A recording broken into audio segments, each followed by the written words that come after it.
As the conversation surrounding the Chicago Bears' future home intensifies, all eyes have turned toward Arlington Heights, where a significant political development has seemingly aligned with the team's long-term aspirations.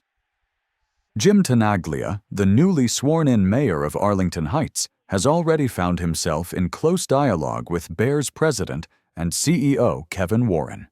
According to Tinaglia, a pre-inauguration meeting with Warren set an optimistic tone for the franchise's potential move out of the city and into the suburbs. It was a very positive conversation, Tinaglia noted. If I were to read his mind, I'd say Kevin Warren wants to come here. I'm pretty sure he does. The fact that Warren met with Tinaglia before his official swearing in sends a clear message. Arlington Heights is no longer a backup plan.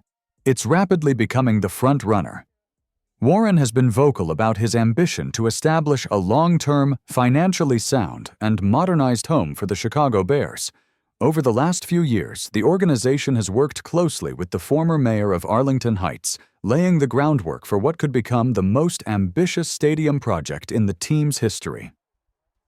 The Village Board of Arlington Heights has also signaled its commitment to due diligence.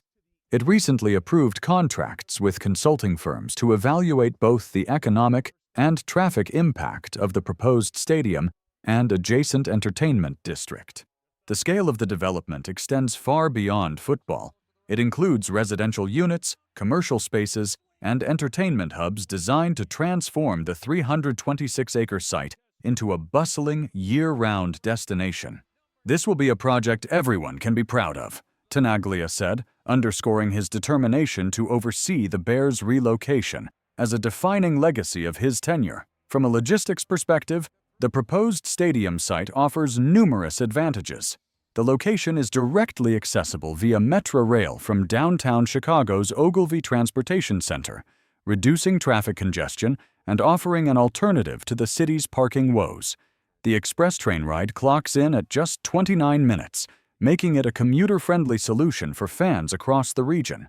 The vision also includes extensive parking, tailgating space, a domed stadium with larger seating capacity, and ample room for expansion.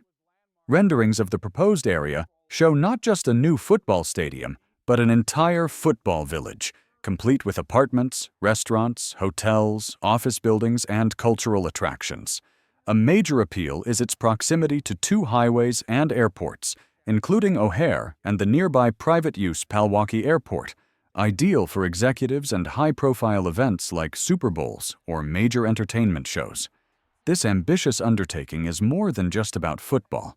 It's about reshaping a suburban space into a multi-use district that could permanently alter the economic and cultural landscape of Arlington Heights. Despite growing momentum in Arlington Heights, Chicago's leadership is far from conceding. Mayor Brandon Johnson remains actively engaged with Bears executives and continues to promote an alternative vision that keeps the franchise rooted in the city. "We're still having positive conversations," Johnson said during a press conference. "We are working through the terms of an agreement and what that could look like." The city is not ready to let go of one of its oldest and most iconic tenants. Soldier Field, nestled along the lakefront and steeped in decades of NFL history, still holds symbolic and logistical weight. Although the existing stadium presents challenges, including its limited footprint and capacity, Johnson sees potential in reimagining the site rather than abandoning it altogether. The proposed Soldier Field renovation plan would preserve the stadium's historic columns and facade while introducing a new underground parking structure. The broader vision includes transforming the area into a dynamic lakefront entertainment zone with restaurants, seasonal markets, and possibly a hotel. The South Lot, currently a major tailgating area, would be absorbed into the plan, expanding the venue's usable space. However, there are concerns about infrastructure limitations. Unlike Arlington Heights, the city lacks the space to significantly expand transportation access.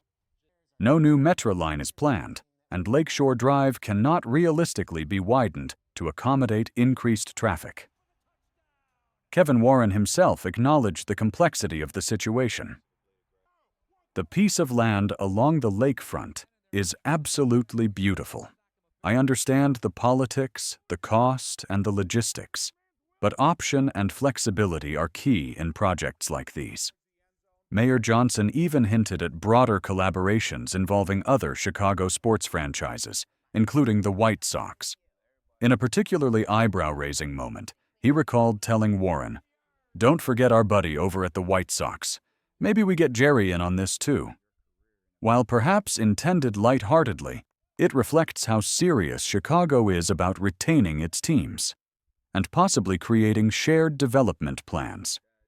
Still, the city's proposal lags behind Arlington Heights in terms of scale and readiness. While Chicago has sentiment, history, and a picturesque setting, Arlington Heights offers space, infrastructure, and a modern blueprint for the future of professional sports. At the heart of this growing stadium saga lies a broader battle between tradition and transformation. Soldier Field may be historic, but the Bears' ambitions are future-focused. The Arlington Heights site represents more than a new stadium. It's a paradigm shift in how sports franchises think about fan experience, revenue streams, and civic partnerships. With over 330 acres at their disposal, the Bears can construct not just a venue, but a new ecosystem. The proposed entertainment district includes 8 large parking lots, restaurants, residential units, office spaces, and attractions that could make it a year-round destination. Tailgating would no longer be a scattered urban chore. It would be seamlessly integrated into the fan experience. "This could be a football village unlike anything we've seen," said one source familiar with the design plans. "It's more than a stadium. It's a place where people live, work, and come to be entertained." The new stadium would also include a dome, finally allowing Chicago to compete for events like the Super Bowl or WrestleMania. With its proximity to major airports, hotels, and highways, Arlington Heights checks nearly every logistical box. Meanwhile, the Bears already own the land in Arlington Heights, which puts them in a powerful negotiating position. Any delays now hinge on final agreements with the state regarding funding and zoning, rather than property acquisition. That alone gives this site a massive advantage over the city proposal. However, there are lingering questions. Could this still be a leverage tactic by the Bears to secure better terms from Chicago? Or are they truly prepared to leave behind nearly a century of city history? Brandon Johnson's team continues to work closely with the Bears' legal representatives and park officials, signaling that a downtown option remains on the table. Ultimately, this decision will shape the franchise's identity for generations. While the city of Chicago offers emotional and historical value, Arlington Heights provides the infrastructure and vision for long-term success. For Kevin Warren and the Bears organization, the priority remains securing a stadium that reflects the modern NFL.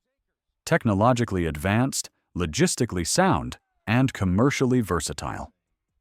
As Warren said, the key thing in all these stadium projects is optionality. As developments continue, fans and residents alike are left to watch a high-stakes game unfold, one where civic pride, economic opportunity, and sports legacy collide in dramatic fashion.